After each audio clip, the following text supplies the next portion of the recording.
and bring from our audience panel Selwyn in to join the discussion.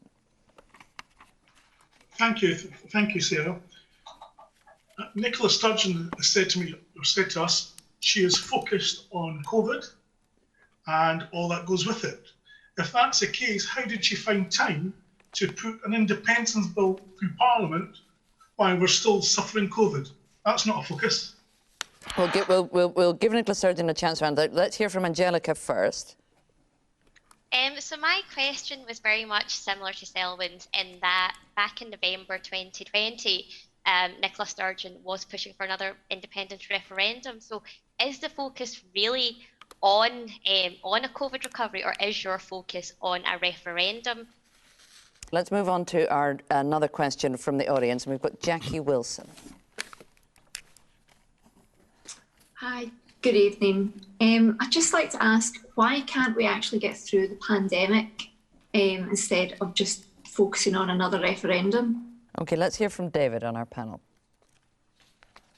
Hi, good evening.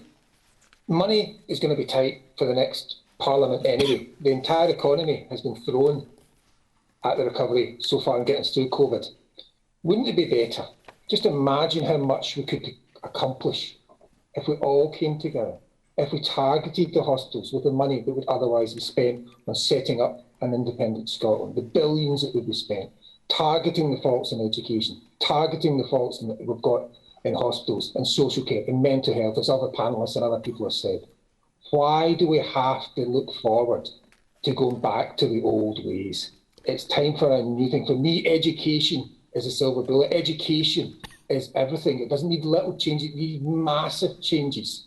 But that can only be done when the entire attention of the government is on fixing this. Fix the pandemic. It's going to take not 5 years. It's not going to take 10 years. It's going to take much longer than that. Now, I'm continuing to talk to Willie Rennie about climate change, but first let's hear from Jim. Hi. One of the topics there about climate change, and we heard from the Greens about how they would want to stop oil and gas exploration. But we hear from all the parties about investing in different things, investing in education, investing in health, investing in jobs. But we don't hear anything from any of the parties about how they're going to pay for it. And oil and gas, despite the fact there are issues found about the planet, contribute significantly to the Scottish economy. So how are we going to pay for all the promises that the different politicians are making? We will try to ask them. Let's hear from Marjorie first.